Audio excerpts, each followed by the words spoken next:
సంవత్సరం అతివృష్టితో దాదాపు 30-35 సెంటీమీటర్ల అధిక వర్షం 30-35% అధిక వర్షంతో పత్తి చేళ్ళు జాలుబట్టిపోయినాయి. మొక్కజొన్న పిల్లలు స్టంటెడ్ గ్రోత్ వచ్చింది. వరి పంట కూడా అంత గొప్పగా ఎదగలేదు. ఈ వర్షాలతో అనేక సార్లు నీట మునిగిన పంటలు,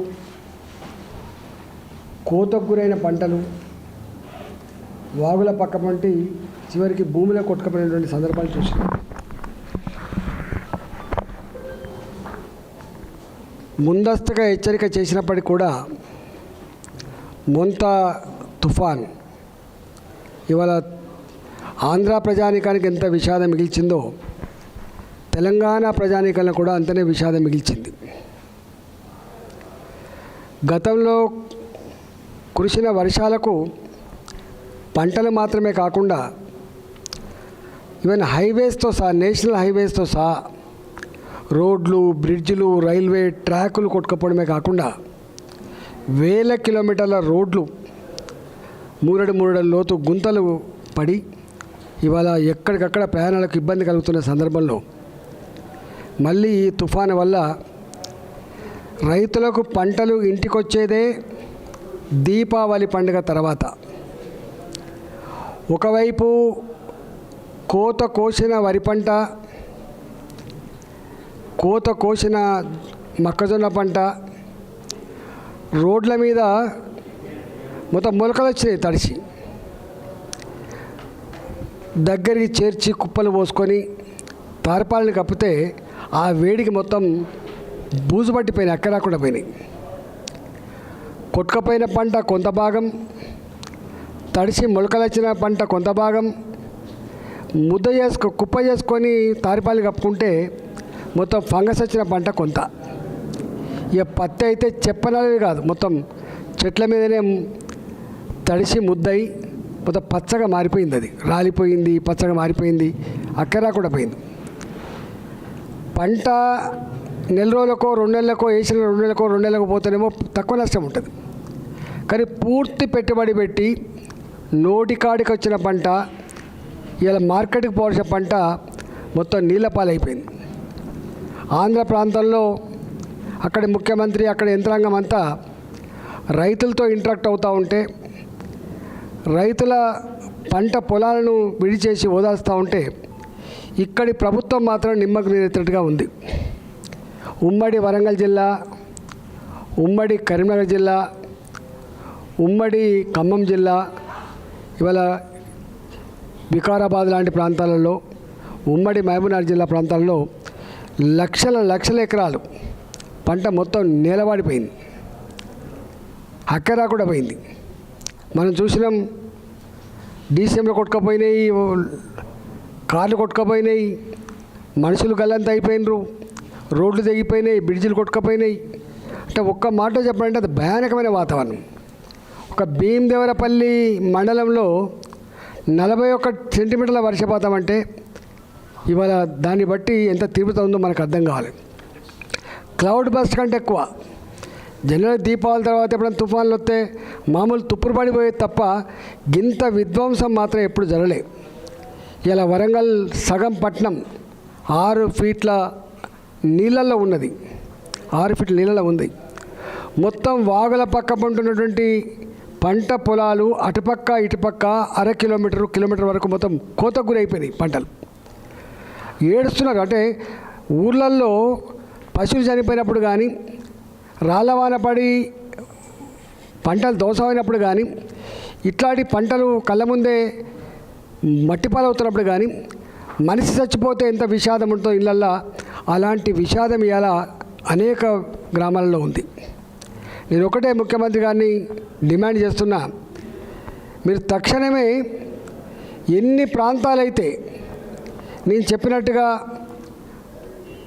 మొలకలు వచ్చినాయి కావచ్చు, బూజు పట్టినవి కావచ్చు, కొట్టుకపోయినవి కావచ్చు, లేదా మునిగిపోయినాయి కావచ్చు, కోతకు గురైపోయినాయి కావచ్చు, ఇళ్ళల్లో నీళ్ళు వచ్చినాయి కావచ్చు, వీటన్నిటి కూడా మీ అధికారులని మీ యంత్రాంగాన్ని మొత్తం అప్రమత్తత చేసి తక్షణమే ఫీల్డ్ మీదకి పంపాలని, రైతుల్ని ఓదార్చాలని, రైతులకు ఒక భరోసా ఇవ్వాలని, రైతాంగానికి నష్టపోయిన రైతాంగానికి తప్పకుండా ఆర్థిక చేయూత ఇవ్వాలని చెప్పి నేను డిమాండ్ చేస్తూ ఉన్నా. ఇవాళ నేను మాకు అక్కడి నుంచి ఫోన్లు వస్తున్నాయి, ఎందుకంటే నేను ఉత్తర తెలంగాణకు సంబంధించినోడు కాబట్టి నేను చూస్తూ వందల మంది ఫోన్లు చేసి ఏడుస్తున్నారు. బిడ్డ కళ్ళ ముందే పోయింది, బిడ్డ కళ్ళ ముందే మొత్తం మా నీళ్ళల్లో 6 ఫీట్ల నీళ్ళు వచ్చిన బిడ్డ, కట్టుబాటులో బయటకు వచ్చిన బిడ్డ అని చెప్తున్నారు. ఫ్రిడ్జ్లు కాలిపోయినాయి, టీవీలు కాలిపోయినాయి, ఇళ్ళల్లో మొత్తం పరుపులు పోయినాయి, వంట పాత్రలు నీళ్ళలో కొట్టుకపోయినాయి బిడ్డ అని చెప్తున్నప్పుడు నిజంగా హృదయ విదారకంగా ఉంది. ఇంత హృదయ విదారకమైన ఇంత గంభీరమైన పరిస్థితులలో అన్ని పార్టీల నాయకులు ఇక్కడ జూబ్లీ సెలక్షన్ అనేది పక్కకు పెట్టి ఇవాళ ప్రజలను ఆదుకోవాలి, రైతాంగాన్ని ఆదుకోవాలని చెప్పి నేను డిమాండ్ చేస్తున్నాం. రెండవ ముఖ్యమైన అంశం ఏంటంటే, మేము చూస్తున్నాం ఆనాటి ప్రభుత్వం బీఆర్ఎస్ ప్రభుత్వం 2 సంవత్సరాల కాలం పాటు ఫీ రియంబర్స్మెంట్ చేయలే. వీళ్ళు వచ్చినాక మళ్ళీ 2 సంవత్సరాలు అయింది. కొద్ది రోజులేమో వాళ్ళు బాకీ పెట్టింది మేము ఎట్లా తీరుస్తామని చెప్పి సన్నాయి నొక్కులు నొక్కిండ్రు. ఇవాళనేమో మొత్తం 4 సంవత్సరాల బకాయి. దాదాపు పేద పిల్లలకు ఉన్నత విద్య అభ్యసించేటువంటి కెపాసిటీ లేకపోతే తల్లిదండ్రులకు భారం కావద్దని చెప్పి ఏ స్కీమ్ అయితే వచ్చిందో, జూనియర్ కాలేజీలు కావచ్చు, డిగ్రీ కాలేజీలు కావచ్చు, ప్రొఫెషనల్ కాలేజ్ కావచ్చు, ఇలా 10,000 కోట్ల రూపాయలు 10,000 కోట్ల రూపాయల బకాయి ఇలా పడుతుంది. నువ్వు ఏ విద్యార్థి తన డిగ్రీ పూర్తి చేసుకున్నా, ప్రొఫెషనల్ కోర్సులు పూర్తి చేసుకున్నా పాత బకాయిలు గవర్నమెంట్ ఇస్తలేదు కాబట్టి, రాలేదు కాబట్టి మీరు డబ్బులు కట్టి సర్టిఫికేట్ తీసుకోమంటున్నారు. వాళ్ళకైనా ఉద్యోగం వచ్చిన పోని పరిస్థితి, పై చదువులకు పోని పరిస్థితి, విదేశాలకు పోని పరిస్థితి. ఒక్క మాట చెప్పాలంటే అప్పు పుట్టేవాళ్ళు, డబ్బు కట్టే స్తోమత ఉన్న వాళ్ళు తీసుకుపోతుంది తప్ప నిజమైన పేదవాళ్ళకు మాత్రం సర్టిఫికేట్ రావట్లేదు. అనేక సార్లు మొరబెట్టుకున్నాం. పార్టీలుగా, విద్యార్థులుగా, కాలేజీల యజమాన్యాలుగా, స్కూల్ యజమాన్యాలుగా వాళ్ళు విజ్ఞప్తి చేశారు. నేను కూడా గతంలో అనేకసార్లు విజ్ఞప్తి చేసిన. ఇలా గవర్నమెంట్ స్కూళ్ళల్లో చదివే విద్యార్థులకు కూడా డైట్ ఛార్జీలు ఇవ్వకపోవడం వల్ల ఇవాళ హాస్టల్ బంద్ చేసే పరిస్థితి వచ్చింది, రెసిడెన్షియల్ స్కూల్ బంద్ చేసుకునే పరిస్థితి వచ్చింది. ఇంత దిక్కుమాలిన పరిస్థితి ఎట్లా అని చెప్పి మేము అన్నాం. ఇవాళ ఇన్ని భూములు అమ్ముతున్నారు హైదరాబాద్లో, 177 కోట్లకు ఒక ఎకరం చొప్పున అని చెప్పి 1,000 కోట్ల రూపాయలు వస్తున్నాయి. 1,000 కోట్ల రూపాయలు పెద్ద పెద్ద కాంట్రాక్టర్లకు బిల్లులు చెల్లించడానికి పోతున్నాయి తప్ప పిల్లలు చదువుకునడానికి మాత్రం ఫీజు రియంబర్స్మెంట్కి పనికొస్తలేవు. యాజమాన్యాలు వాళ్ళు సమ్మెకు నోటీసులు ఇస్తే 600 కోట్లు ఇస్తా అని చెప్పి, అంటే 10,000 కోట్లలో 600 కోట్లు ఇస్తా అని చెప్పి 200 కోట్ల రూపాయలు ఇచ్చి చేతులు దొరుకుతున్నది. ఇవాళ మళ్ళీ నోటీసు వాళ్ళు ఇచ్చి సమ్మె చేస్తా అంటే వాళ్ళకు అండగా సంఘాలు ముందుకు వస్తూ ఉంటే ఇవాళ ఈ కాలేజీల మీద విజిలెన్స్ దాడులని, లేకపోతే ఇతరత్ర డిపార్ట్మెంట్ దాడులని చేసి ఈ కాలేజీలో విద్యార్థులు లేరు, వాళ్ళు దొంగలక చిత్రీకరించే ప్రయత్నం చేస్తున్నారు. వాళ్ళకు రావాల్సిన బకాయిలు చెల్లించి ఆ కాలేజీలని, ఆ స్కూళ్ళని మంచిగా నడిపే బదులుగా ఇవాళ వాళ్ళు దొంగల లెక్క చిత్రీకరించే ప్రయత్నం చేస్తున్నారు. ఇది ఎప్పుడు మంచిది కాదు, గుర్తుపెట్టుకోండి. ప్రభుత్వం అనేది సమస్యను సానుకూలంగా అర్థం చేసుకొని, దాని తీవ్రతను అర్థం చేసుకొని దాన్ని పరిష్కరించాలి తప్ప ఎదురుదాడి చేసి ఇలా చిన్న యాజమాన్యాల మీద నువ్వు ఉక్కుపాదం పెడతా అంటే ఇవాళ నీ చేతిలో అధికారం ఉందని చెప్పి వాళ్ళ మీద ఉక్కుపాదం పెడుతుండొచ్చు, వాళ్ళని ఇబ్బంది పెడుతుండొచ్చు. కానీ ఇవన్నీ కూడా తెలంగాణ సమాజంలో కాలేజీల యాజమాన్యాలు లేవు. వాళ్ళ కాలేజీలో చదివినటువంటి లక్షల మంది విద్యార్థుల, వాళ్ళ తల్లిదండ్రుల, వాళ్ళ చుట్టాలకు సంబంధించిన అంశం అనే విషయం మర్చిపోతున్నారు. ఇవాళ చీకొడుతున్నారు ప్రజలంతా కూడా.